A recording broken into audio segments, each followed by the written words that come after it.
কোলাখাম এবং ছাঙ্গে ফলস দেখার পর আমরা এখন চলেছি লাভার দিকে।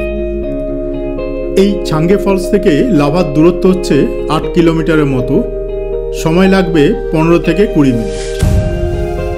লাভাতে রয়েছে বিখ্যাত লাভা মনেস্ট্রি। আমরা এখন চলেছি সেই লাভার পথে।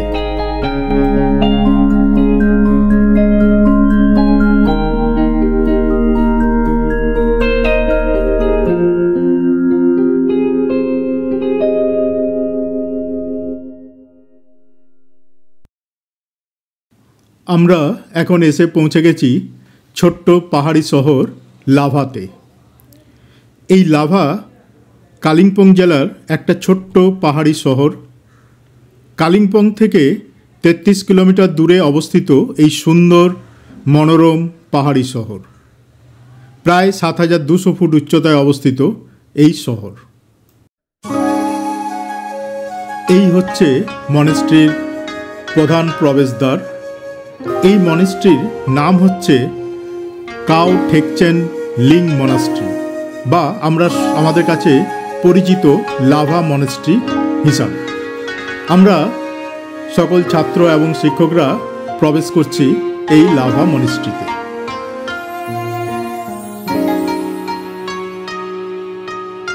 বেশ সুন্দর ছিমছাম এই মনেস্ট্রি।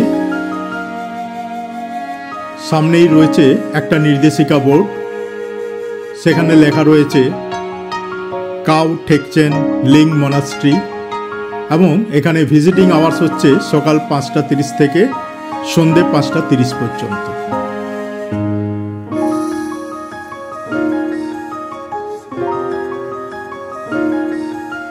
একেবারে উঁচু রাস্তা চলে গেছে মনেস্ট্রির দিকে। এখান থেকে লাভা শহর সুন্দরভাবে দেখা যায়, এবং এই লাভা ছোট্ট যে পাহাড়ি শহর সেটা হচ্ছে বিখ্যাত হচ্ছে এখানের পাইন বনের জন্য। চারিদিকে পাইন বনে ঘেরা সুন্দর মনোরম একটা ছোট্ট পাহাড়ি শহর এই লাভা। এই শান্ত নিরিবিলি পরিবেশে এই মনেস্ট্রিটি অবস্থিত রয়েছে।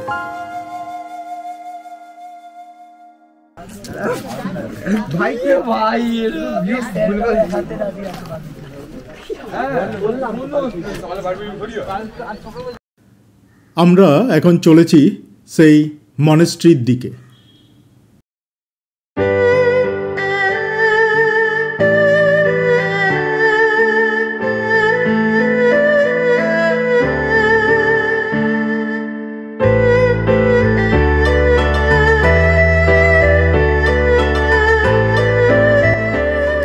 বর্তমানে এই মঠে বৌদ্ধ ভিক্ষুকের সংখ্যা প্রায় শতাধিক। এখানে বৌদ্ধ ধর্ম এবং তাদের সংস্কৃতি সম্পর্কে এখানে শিক্ষা প্রদান করা হয়ে থাকে।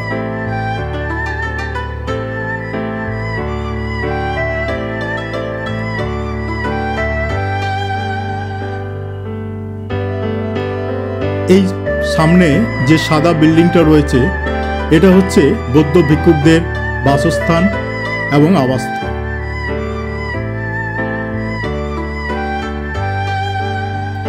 আর এই ডান দিকে যে লাল বিল্ডিংটা রয়েছে এটাই হচ্ছে বৌদ্ধ মনেস্ট্রি।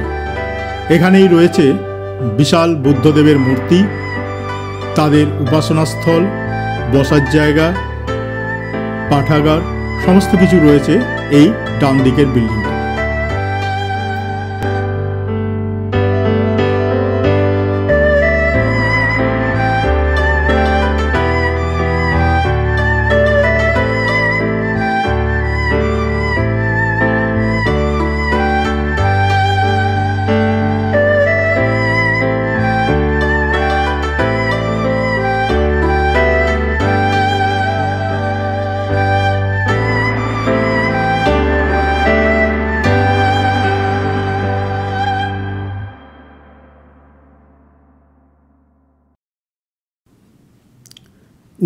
'80 সালে লাভার স্থানীয় বৌদ্ধ সম্প্রদায় স্থানীয় ধর্মীয় ও সাংস্কৃতিক ঐতিহ্য সংরক্ষণের লক্ষ্যে তারা একটি বৌদ্ধ মঠ নির্মাণের পরিকল্পনা করে।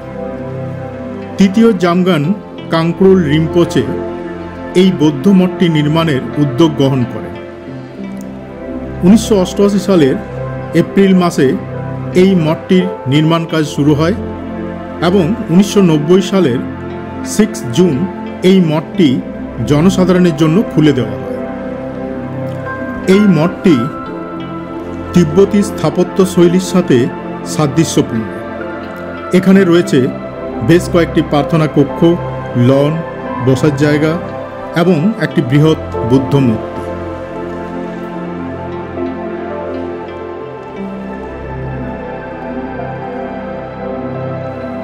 এই সামনে রয়েছে বুদ্ধদেবের মূর্তি।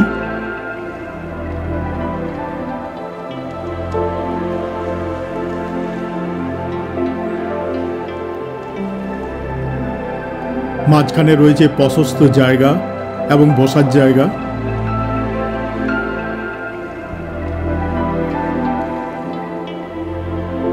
একেবারে শান্ত, নিরিবিলি, সুন্দর একটা মনোরম শান্তির পরিবেশ।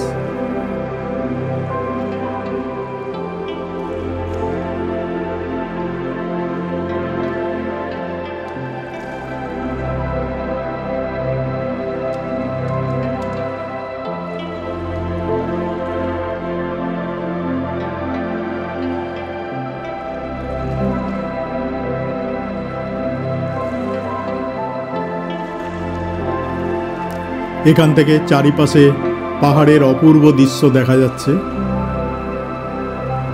আর এই যে সামনের বিল্ডিংটা রয়েছে, এটাই হচ্ছে মনিস্ট্রির মূল কক্ষ। এখানে রয়েছে বুদ্ধদেবের বিশাল মূর্তি। আমরা এখন এই মূল যে মনিস্ট্রি তার ভেতরে আমরা যাব।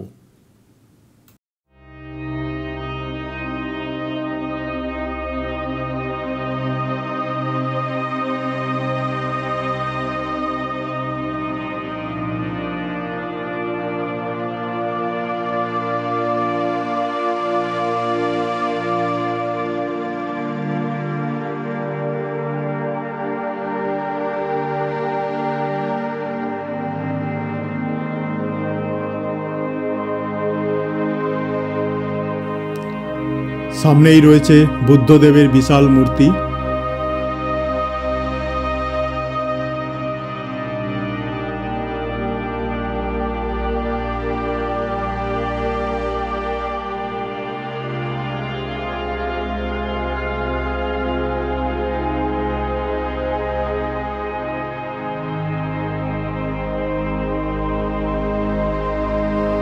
এখানে বুদ্ধদেবের পাশেও রয়েছে আরও বিভিন্ন যে বুদ্ধ প্রচারক তাদের মূর্তি রয়েছে।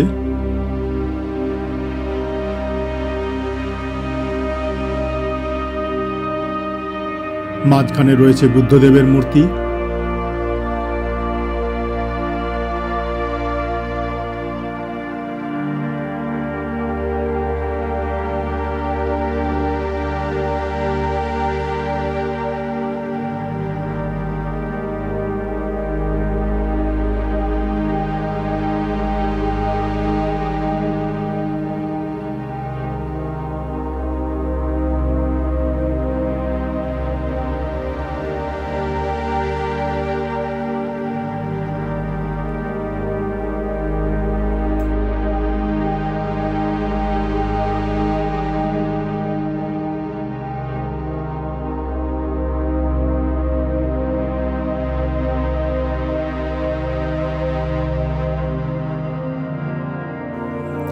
একেবারেই শান্ত, নিরিবিলি, সুন্দর একটা পরিবেশ। এখানে চুপচাপ কিছুক্ষণ বসে থাকতে বেশ ভালো লাগে।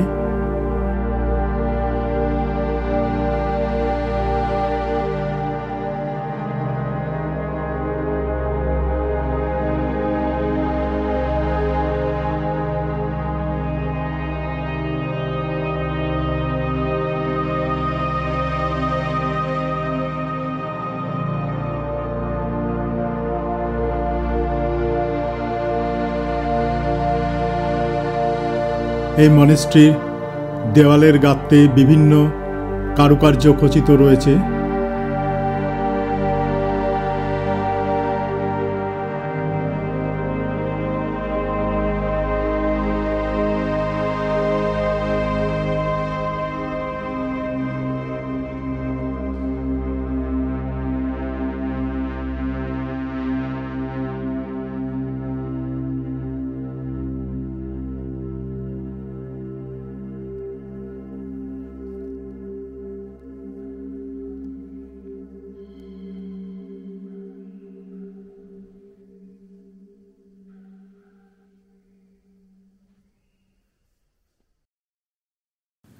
এই মূল মঠের বিপরীত মুখেই রয়েছে আরেকটি বৌদ্ধ মন্দির। এখানে বুদ্ধদেবের মূর্তি রয়েছে।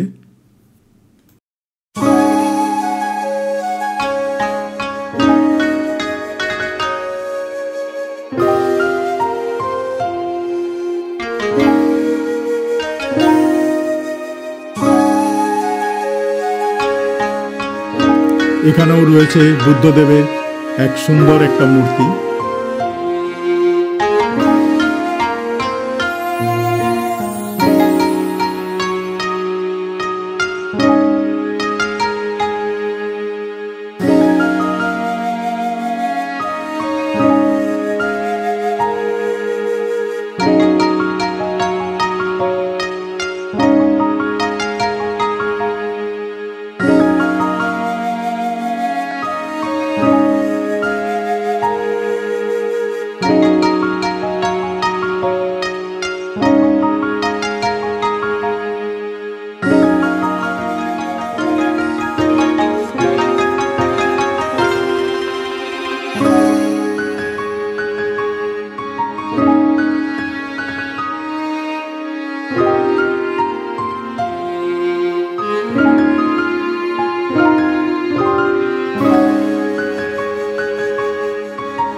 এখানে রয়েছে বর্তমান যে বৌদ্ধ ধর্মগুরু দলাই লামার তার ছবি রয়েছে।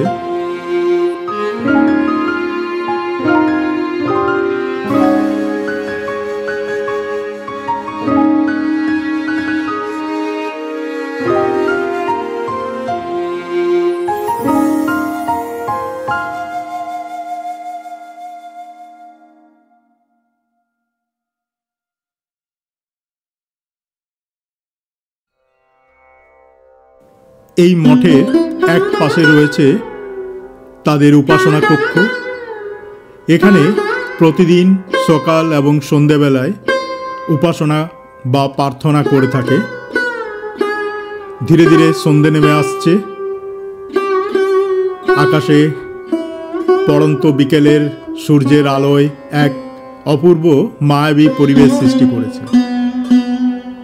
সুন্দর দেখতে লাগছে এখান থেকে লাভা শহরকে এবং লাভা মনিস্ট্রিকে।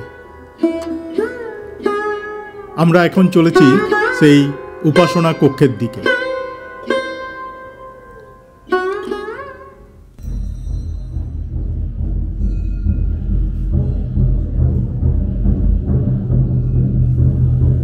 এখন সান্ধ্যকালীন যে উপাসনা, সেই উপাসনা শুরু হয়েছে। এই সামনেই রয়েছে উপাসনা কক্ষ।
আমরা উপাসনা কক্ষ থেকে বের হয়ে এলাম।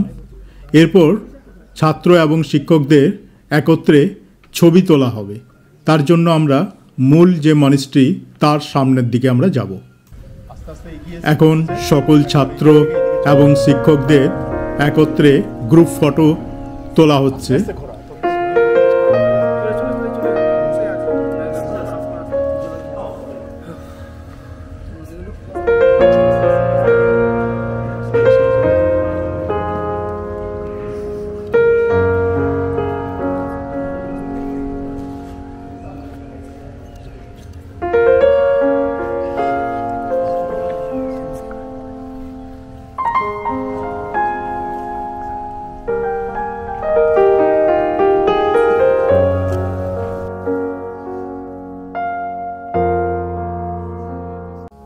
আমরা এখন চলে এসেছি মঠের আরেকটা দিকে, যেখানে বিভিন্ন বৌদ্ধ সাংস্কৃতিক যে বিভিন্ন স্থাপত্য সেইগুলো এখানে রয়েছে। এখানে বুদ্ধদেবের বিভিন্ন বাণী উল্লিখিত রয়েছে।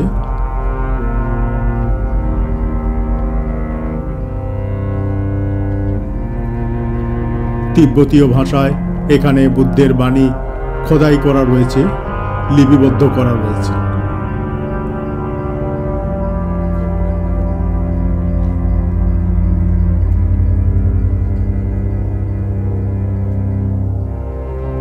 এখানে বেশ কয়েকটি বৌদ্ধ গম্বুজ রয়েছে। এখানে এই যে স্তূপগুলি রয়েছে এইগুলিকে বলা হয় স্বয়ম্ভূনাথ স্তূপ। এই স্বয়ম্ভূনাথ স্তূপ জ্ঞান, আত্মশান্তি এবং মহাজাগতিক জ্ঞানের প্রতীক হিসাবে গণ্য করা হয়।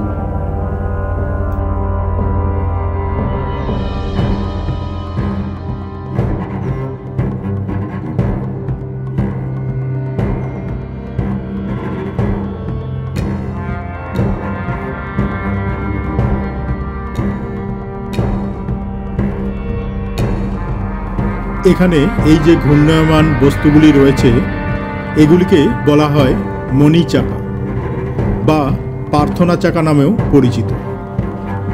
সাধারণত তিব্বতী বৌদ্ধ ধর্মে প্রার্থনা এবং মন্ত্রের জন্য এই চাকা ব্যবহৃত হয়।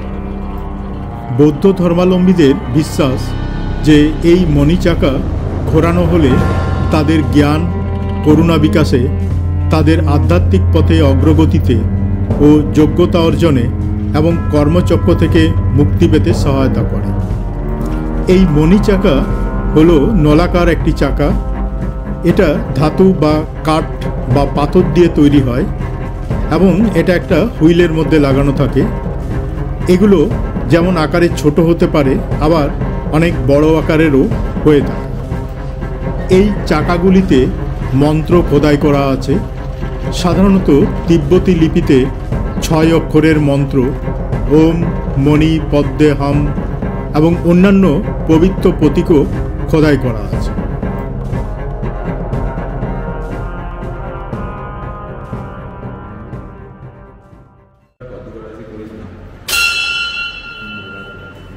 বৌদ্ধ ধর্মাবলম্বীরা বিশ্বাস করেন যে এই চাকাটি ঘোরানো হলে, প্রতিটি ঘোরানোর ফলে মন্ত্রটি উচ্চস্বরে পাঠ করার সমান পুণ্য লাভ করা যায়।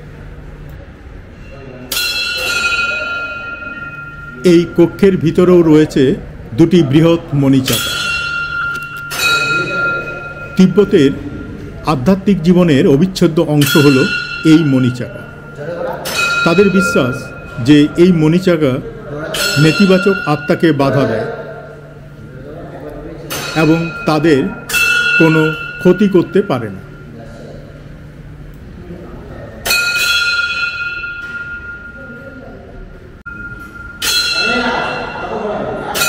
এই কক্ষের ভিতরে চারিপাশে দেওয়ালে বুদ্ধদেবের বিভিন্ন মূর্তি তৈলচিত্রের মাধ্যমে চারিপাশে অঙ্কন করা রয়েছে।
আমরা এরপর এই মনেস্ট্রি থেকে বেরিয়ে যাব, কারণ প্রায় 5:30 বাজতে চলেছে, মঠ বন্ধ হয়ে যাওয়ার সময় হয়ে গেছে।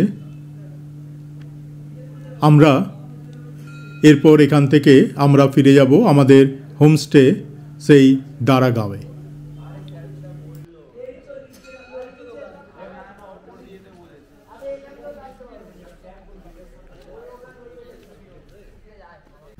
এই লাভা হচ্ছে একটা শান্ত, নিরিবিলি, একেবারে পাইন বন ঘেরা একটা সুন্দর পাহাড়ি শহর।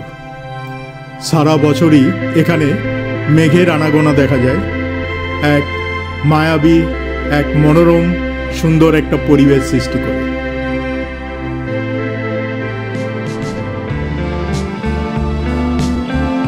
এই মঠের সামনেই বেশ কয়েকটি দোকান রয়েছে, সেখান থেকে আমরা বিভিন্ন উপহার সামগ্রী বা মেমেন্টো ক্রয় করলাম এবং এরপর আমরা ফিরে যাব আমাদের হোমস্টে সেই দারাগাঁওতে।